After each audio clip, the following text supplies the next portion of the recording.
예수님을 믿는다는 것, 그것은 무엇일까요? 일단 1차적으로 개인적으로 예수님의 십자가를 믿고 구원받는 어떤 개인의 내면적인 변화를 그렇게 이해하기가 쉽습니다. 내면적으로 예수님을 믿으면 우리의 구원이 어느 정도 예수님을 믿는 구원이 우리 안에 완성이 됐다는 생각을 하기 쉬운데, 그러나 예수님을 믿고 그리스도인으로 세상을 살아간다는 것은 개인적인 믿음만을 의미하진 않습니다. 한 사람이 예수님을 믿는 사람이 되었다는 것은 그 사람이 예수님을 믿는 자로서 교회 안에서 살아가게 되고, 또 세상 가운데, 또 가정 가운데 예수님을 믿는 자로서 살아가게 된다는 것을 의미했습니다. 사도 바울은 디도에게 예수님을 믿고 구원을 받은 사람이 어떻게 살아야 하는지를 구체적으로, 그러니까 디도가 목회자로서 지도하는 사람으로서 성도들에게 어떻게 사는 모습이 그리스도인인지, 참된 그리스도인인지 구체적으로 알려주어야 한다고 말하고 있습니다. 우리 2절 다시 한번 읽어보겠습니다. 2절입니다. 늙은 남자로는 절제하며 경건하며 신중하며 믿음과 사랑과 인내함에 온전하게 하고. 자, 이 늙은 남자라고 나오잖아요. 자료를 찾아보니까 학자들은 이렇게 말을 합니다. 그 당시 늙은 남자는 60대 정도, 60대 이상의 남자였다고 합니다. 그러니까 요즘으로 치면 그렇게 늙은 느낌이 들지 않죠. 이 당시에는 60대 이상의 사람들을 늙은 남자라고 했다고 합니다. 사도 바울은 디도에게 이렇게 60대 이상의 남성들이 지켜야 될 덕목에 대해서 알려주어야 한다고 권면하고 있습니다. 이 당시 사회에는 늙은 남자, 그러니까 60대 이상의 남자가 되었다는 것만으로 권위가 있었다고 합니다. 그 사람들의 말 한마디 한마디를 무시할 수 없는 권위가 있었다고 해요. 그렇기 때문에 이들이 교회에서 말하는 한마디 한마디도 영향력을 가지게 되었다고 합니다. 그렇기 때문에 다른 사람들 앞에서 모범이 되는 삶을 살아갈 필요가 있었다고 말하는 것입니다. 모범이 되는 삶을 살아가기 위해서 첫 번째 덕목은 절제입니다.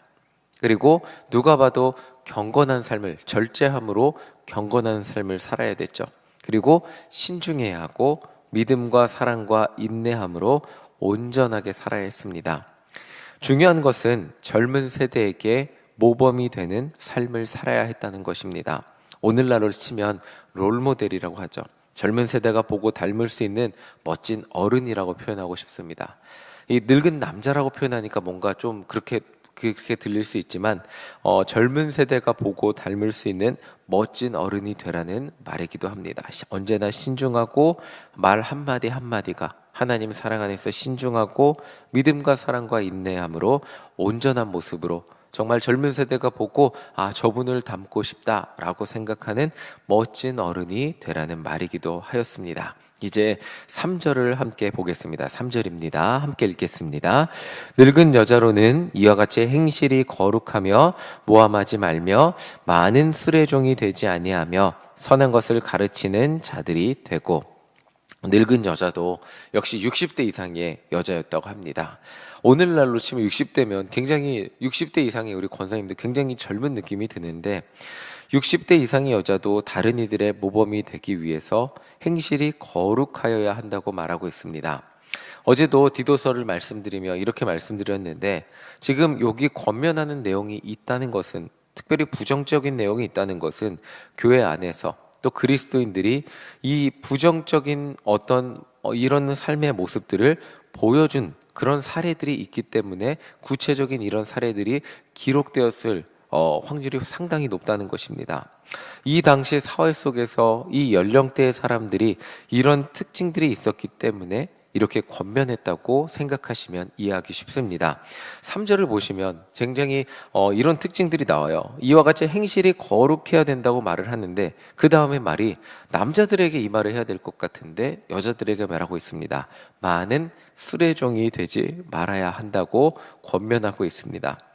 그래서 왜 이 말을 했나 자료를 찾아보니까 이 당시에 이 당시 남자 여성의 권위가 상당히 로마 시대에 높았다고 합니다. 특별히 60대 이상의 여성들에게 음주의 문제가 발생하는 경우들이 있었다고 합니다. 굉장히 저도 몰랐던 얘기인데 이 설교를 준비하며 찾아보니까 60대 이상의 여인들이 술을 즐겨하는 경우가 그 술 때문에 문제를 일으키는 경우가 있었다고 합니다. 그리고 또한 모함을 통해 누군가를 비방하는 것이 교회 안에 문제가 되는 경우들이 있었다고 합니다. 그래서 이런 일들이 일어나지 않도록 60대 이상의 여성들을 지도해야 된다고 사도 바울은 디도에게 말하고 있는 것입니다. 우리 4절을 함께 읽어보겠습니다. 우리 4절입니다. 그들로 젊은 여자들을 교훈하되 그 남편과 자녀를 사랑하며 60대 이상의 여인들이 술과 음주의 문제에서 그리고 또 말에서 그리고 삶의 모습으로 경건의 모범이 되어야 하는 이유가 있었습니다. 이 4절 젊은 여자들을 교훈하되 이렇게 젊은 여자들을 그들로잖아요. 그러니까 디도만 교훈하는 게 아니고 나이든 60대 이상의 여인들이 그들로 젊은 여자들 60대 이상의 여인들이 경건해야 하는 이유는 바로 여기에 있었습니다. 타의 모범이 되어서 젊은 여자들에게 어떤 그리스도인이 진정한 그리스도인인지 알려줄 수 있도록 교훈하도록 그 삶이 경건하지 않으면 젊은 여자들도 듣지 않을 것이기 때문에 경건하게 살 필요가 있다고 말하고 있습니다.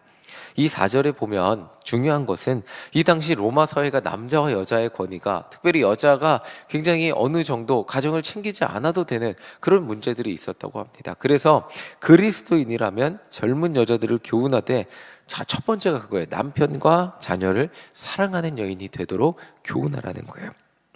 로마 사회가 자유로운 사회였다고 합니다. 그래서 여인들이 술을 좋아하고 가정에 충실하지 않은 경우들이 존재했다고 합니다. 그러나 그리스도인 예수를 믿는 여인이라면 그런 사회의 풍조에 따라가지 않고 가정을 세워가는 여인이 되어야 한다라고 말하고 있습니다. 그래서 5절을 보면 이렇게까지 말해요. 집안일을 하며 남편에게 복종하게 하라고 말하고 있을 정도입니다. 이게 굉장히 남녀 차별적이고 뭔가 여성을 뭔가 누를 이런 표현이 아니라 그리스도인 여성이라면 가정을 세워가는 것이 그 가정에 집중하는 것이 그들에게 꼭 필요한 일이다라는 것을 말해주고 있습니다. 로마의 자유로운 가정의 분위기 속에서 그리스도인으로서 집중해야 될 것이 있다면 가정을 예수님이 거하는 곳으로 가정 가운데 남편을 세워가고 또 자녀를 세워가면서 그곳 가운데 복음의 열매가 맺힐 수 있도록 집중하는 것이 그리스도인의 젊은 여자들이 가장 첫 번째로 할 일이라는 것을 지금 오늘 말씀을 통해 우리에게 그리고 그 디도가 사역하고 있는 교회 가운데 권면해야 함을 말해주고 있는 것입니다. 우리 6절부터 8절까지 쭉 한번 읽어보겠습니다. 6절부터 8절 쭉 읽겠습니다. 너는 이와 같이 젊은 남자들을 신중하도록 권면하되 범사에 내 자신이 선한 일에 본을 보이며 교훈에 후패하지 아니함과 단정함과 책망할 것이 없는 바른 말을 하게 하라. 이는 대적하는 자로 하여금 부끄러워 우리를 악하다 할 것이 없게 하려 함이라. 자, 그 젊은 남자들도 역시 그리스도인으로서 신중하게 살아가야 함을 말하고 있습니다. 세상 가운데 살아가면서 그리스도인으로 선한 삶을 살아가도록 8절을 보면 바른 말을 하며 살아가도록 그렇게 하라고 고백하고 있습니다. 그 이유는 안 믿는 사람들, 그리스도인들을 대적하는 자들, 세상 가운데 이 그리스도인 남자들은 가장 많은 부분 세상과 부딪히는 사람들이 되었기 때문입니다. 안 믿는 사람들에게 그리스도인들을 대적하는 자들에게 세상 가운데 나가 그리스도인으로 하나님의 자녀로서 책잡히지 않고 오히려 온전한 모습으로 그들을 부끄럽게 만들 정도의 삶을 살아가도록 권면하고 있습니다. 젊은 남자들이 부딪히는 세상은 만만하고 쉬운 세상이 아니었죠. 그들은 예수님을 믿는 사람들을 이상하게 보는 그런 사회의 풍조와 그리고 그것이 나중에 핍박이 되기도 했죠. 사회의 풍조와 어떤 오해와 그들이 세상 가운데 나가서 살아야 되는데 그들이 부딪히는 비그리스도인들 그 사람들과 부딪히며 살아가는 그 삶 속에서 그리스도인이 어떤 사람인지, 어떤 모습으로, 어떤 생각과 어떤 말과 어떤 행동을 하는지 가장 직접적으로 보여주는 사람들이 젊은 남성들이었다는 것입니다. 그래서 이 젊은 남성들에게 바른, 책망할 것이 없는 바른 말을 하며 교훈에 부패하지 않고 단정하게 세상 가운데 나아가서 그리스도인의 참 모습을 보여주며 살아가도록, 그렇게 보여주며 살아가면 정말 그리스도인을 비방하는, 오해하며 살았던 사람들도 그들이 잘못 알았고 오해했다는 것을, 정말 그들의 그냥 헛된 비방이 부끄럽게 될 정도로 온전히 살아가도록 그렇게 그리스도인 젊은 남자들이 살기를 권면하고 있습니다. 또한 구절을 보면 종들에 대한 권면이 쭉 나와요. 이 당시 그리스도인들 가운데는 종들 역시 존재했다는 것을 말해주고 있어요. 하나님의 구원의 은혜는 차별 없이 이렇게 모든 사람들에게 나타났다는 것을 말해주고 있습니다. 남자나 여자나 자유인이나 종들이나 모든 사람들에게 예수님의 사랑이 평등하게 임했다는 것을 말해주고 있습니다. 자, 11절부터 13절까지 또 쭉 한번 읽어보겠습니다. 11절부터 13절입니다. 모든 사람에게 구원을 주시는 하나님의 은혜가 나타나 우리를 양육하시되 경건하지 않은 것과 이 세상 정욕을 다 버리고 신중함과 의로움과 경건함으로 이 세상에 살고 복스러운 소망과 우리의 크신 하나님 구주 예수 그리스도의 영광이 나타나심을 기다리게 하였으니. 자, 여기에 중요한 말은 모든 사람에게 구원을 주시는 하나님의 은혜가 나타났다는 거예요. 하나님은 모든 사람들을 편견 없이 바라보셨습니다. 젊은 사람이나 남자나 여자나 나이든 사람이나 자유인이나 종이나 모든 사람을 차별 없이 사랑하시고 구원하셨습니다. 그 이유는 이 세상 정욕을 다 버리고 그 사람들 모두가, 그 사람들이 살아가는 모든 환경 가운데, 모든 이 세상의 바운더리 가운데 자기의 정욕을 다 버리고 의와 경건함으로 그 세상, 그 사람이 살아가는 세상 가운데 살면서 구원의 소망을 가지고 예수 그리스도를 나타내며 살아갈 때 그 사람의 주변이 변화되는 역사가 일어났기 때문입니다. 그리고 그 사람의 주변이 예수님을 믿는 공동체가 되어 최후 승리의 소망을 가지고 살아가는 놀라운 그리스도인의 공동체가 되었기 때문입니다. 자, 마지막 결론 14절 함께 읽어보겠습니다. 14절입니다. 그가 우리를 대신하여 자신을 주심은 모든 불법에서 우리를 속량하시고 우리를 깨끗하게 하사 선한 일을 열심히 하는 자기 백성이 되게 하려 하심이라. 자, 십자가 사랑으로 우리를 구원하셨다는 것은 그것은 단순히 아까 말씀드렸지만 내면의 변화만을 말하진 않습니다. 오늘 열심히 다 기도하고 집에 돌아가서 아무도 만나지 않고, 만났는데 전혀 그리스도인인 거 티내지 않고 그냥 나는 조용히 기도만 하고 교회만 다니면 될 거야 라고 말하지 않는다는 것입니다. 선한 일을 열심히 하는, 그게 내가 살아가는 세상 가운데, 그것이 우리 가정이 되기도 하고요, 그것이 우리가 살아가는 직장이 되기도 하고 또 이곳 교회가 되기도 합니다. 중요한 것은 내가 예수를 믿고 구원받은 자로서, 예수님의 사랑을 아는 자로서 세상 가운데 나아가 선한 일을 열심히 하는 하나님의 자녀로 살아가게 하기 위함이라고 말하고 있습니다. 이것이 우리가 구원받은 이유예요.